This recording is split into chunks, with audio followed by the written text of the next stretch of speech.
I had a couple of questions. Since I'm paying for the microphone, I'll go first. First, I guess for anybody, but maybe for Dan specifically, is there really an argument for just not admitting foreign students from, say, China or Iran altogether? I, I read in the media. I don't know it personally, but I read in the media that that was put forward at one point in time, and that it didn't go very far. And I think that that would be an impossible political sell. And I know that Senator Tom Cotton put forward a bill that's going no place that basically said anyone who has any connection with the People's Liberation Army in China would be blocked from a visa. And that's great. That's a good start, but I would argue that you're not always going to know who has any kind of relationship with the PLA. But there has got to be something between those two where you're limiting it to the PLA on the one hand and blocking everybody on the other. And perhaps sometimes the way that you get at it is as Jessica said, you don't always just focus on someone after they've been revealed to be involved in espionage or terror.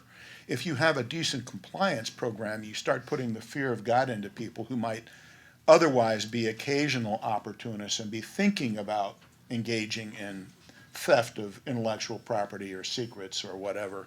And the other is that if the United States government is the one giving these schools the right to bring foreign students into the country, put the hammer down and say, we are going to withdraw your right to bring in foreign students because you haven't exercised it properly. And if that is done, that is a powerful weapon, and there will be political repercussions.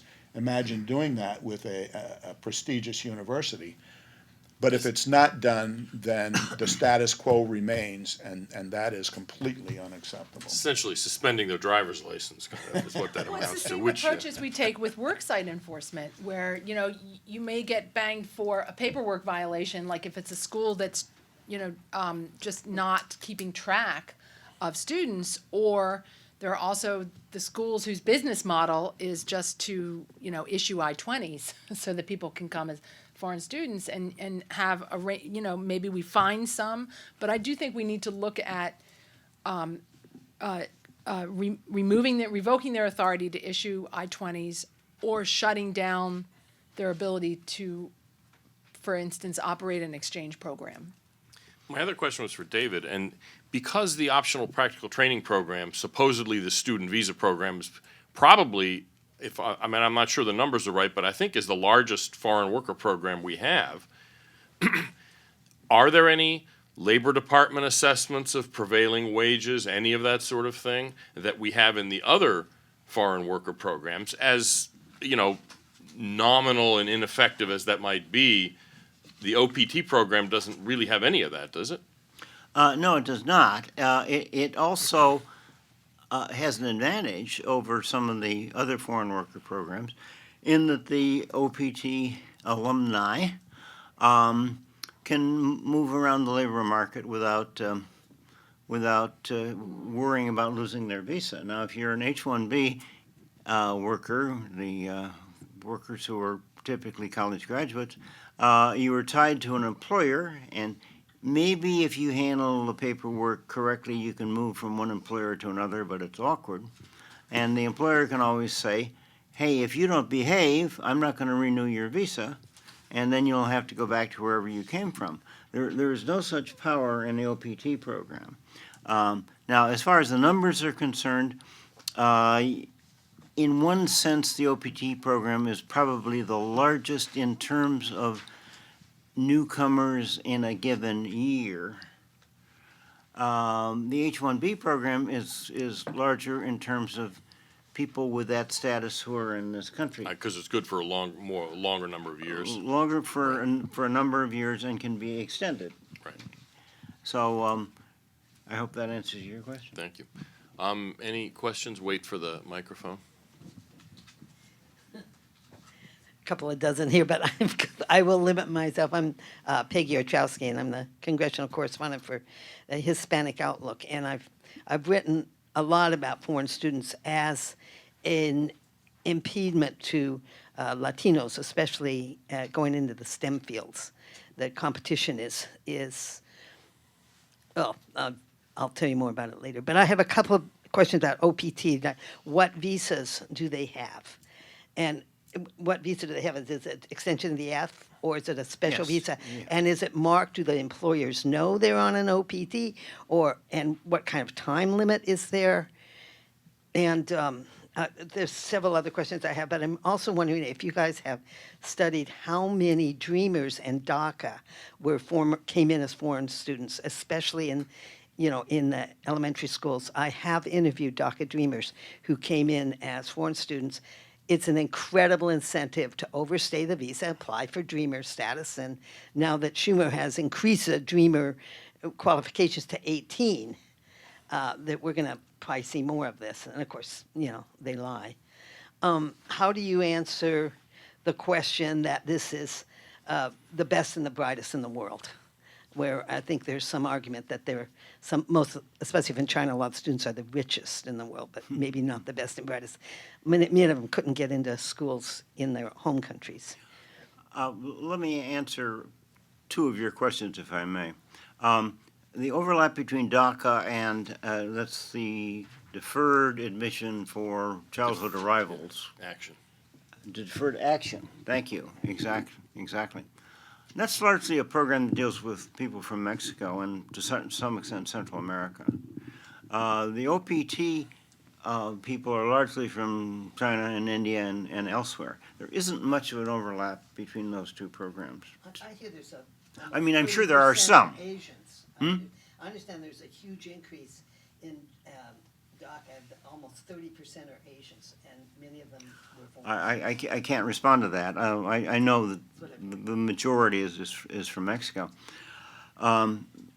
So we're dealing with kind of two different populations that do overlap to some extent. Now, people on OPT are either typically or always have F visas to answer that question. And it's an extension of that? Is it It's an more? extension of the stay. It's an extension of the stay that they secure for 1 or 3 years. 1 to 3 years. Yeah.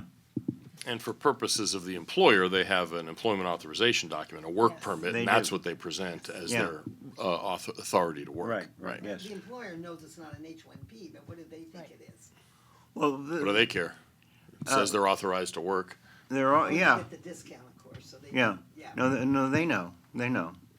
As a matter of fact, I talked to a guy who was had been here as an op trainee and then had been here opt alumni, and subsequently got to be an H-1B, and he said, my wages dropped because he was suddenly paying payroll taxes, which you do in the H-1B program and you do not in the OPT program. I've said enough, Mark. Okay, well, thanks, yeah. I would like, on this issue raised of people coming to attend public high schools or public middle and elementary schools, I don't know the numbers on that, but I do think now that the government is collecting data on who is overstaying, where they came from, what category of visa, they should be able to do some empirical analysis on, any schools in particular that may be a problem. But it's an opportunity for us to step back and say, why are we admitting people to attend public high schools here? And why is the number one vocational school listed by ICE of accepting foreign students? It's called something like the Bethel Institute for Healing Spirituality.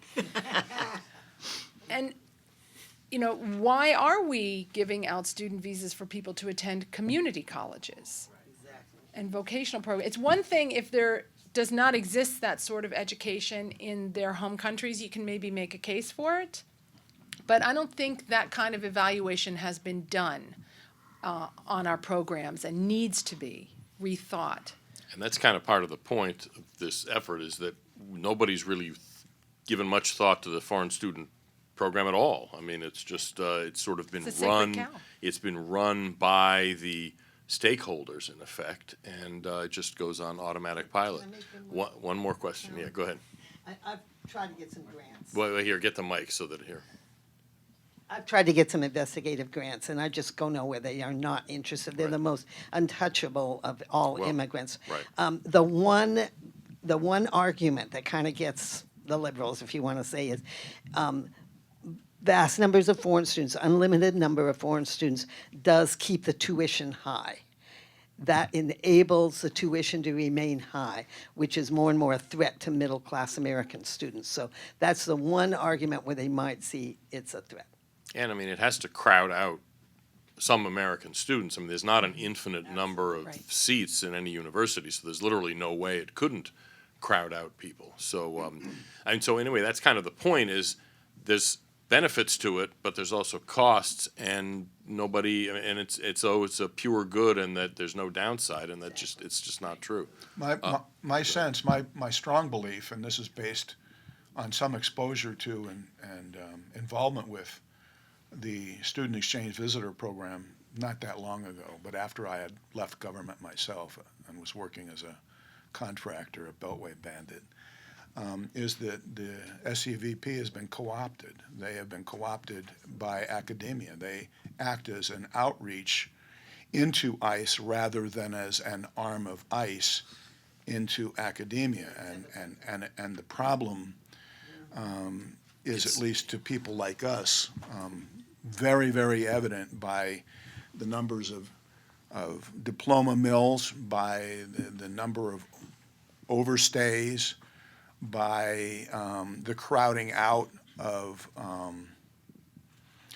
native-born people seeking to gain STEM degrees. I mean, all of the indicia are there, and when you have serially FBI directors speaking out about it, when you have report after report coming out of the Defense Department and other places speaking to the multiple issues and concerns, ranging from espionage to terror to just atrophy of our own ability to create and maintain a pool of STEM graduates. You know, it would be like giving away all of your corn every year and then your seed corn, and then you turn to the country that has taken it all because you have to start using their corn product because you gave it all away.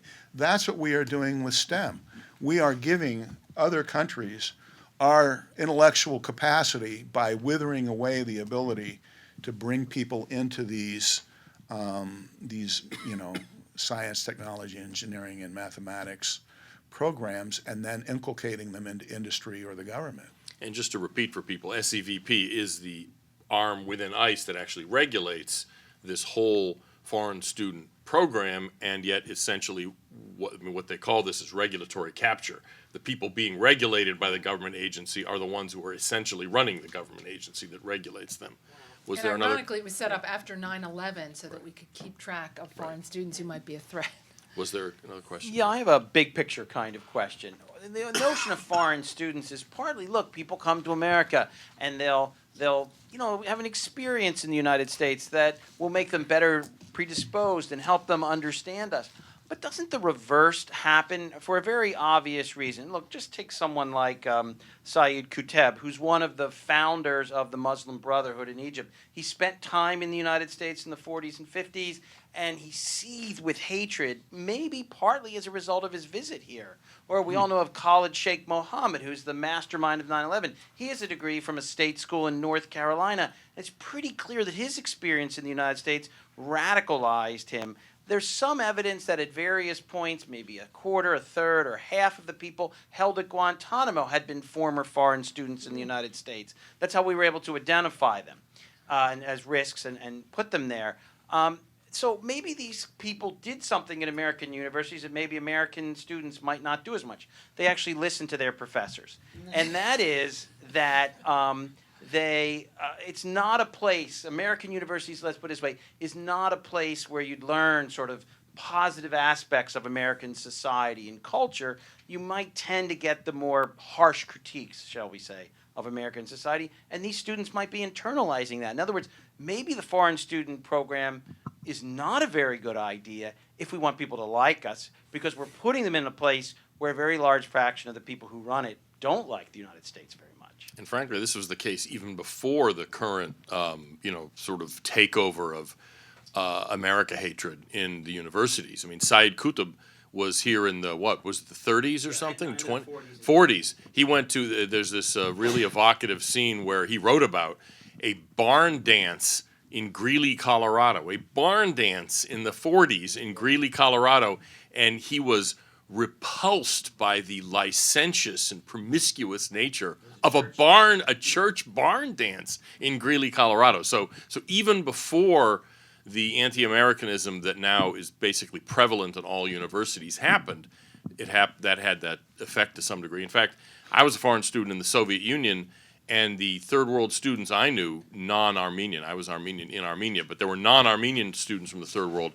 They all looked around after a couple days and said, my God, socialism is a disaster. This country is a total mess. So in a sense, maybe we should be paying foreign students to go study in enemy countries of ours as a way of promoting pro-Americanism. But anyway, if anybody else has any thoughts on that. Well, I Or think, American students, I mean, our exchange programs are not, many of them are not really exchange programs in the sense that a lot of Americans go abroad to work as lifeguards, au pairs, or teachers. They really are very much one-way money-making operations for these organizations that have names like, promoting world peace and stuff like that. Go ahead, Dan. I was just going to say, you're touching on culture shock. Whether where you're coming from is so fundamentally different that when you get here, you cannot help but be repulsed because everything that you have been brought up to believe is violated by the way we live. It takes a real breakthrough for someone not to ultimately become repulsed by that, or if you, as has happened with some terrorists, if you fall into it and you become licentious, after a while you begin to hate yourself and you react even more, just as some former smokers become hell on wheels with people who still smoke. That happens with them, but how can you predict that in advance? I mean, I'm not sure that you just shut the door on everyone from, Saudi Arabia or frankly even Qatar, just because there is a strong Wahhab tradition there. I mean, there is some strong argument for some real vetting about people's cultural attitudes to see if they're going to be able to adapt. That teeter-totters probably on the edge of what many people would find unacceptable, but I think it's a fair question. Can you adapt to what you're going to see there? And if not, are you going to become a danger to us? Is there another question? Probably the last one. I actually have a question. I think I've heard all four of you say immigration is good, massive immigration comes with a lot of negatives. How does that apply to the foreign student program?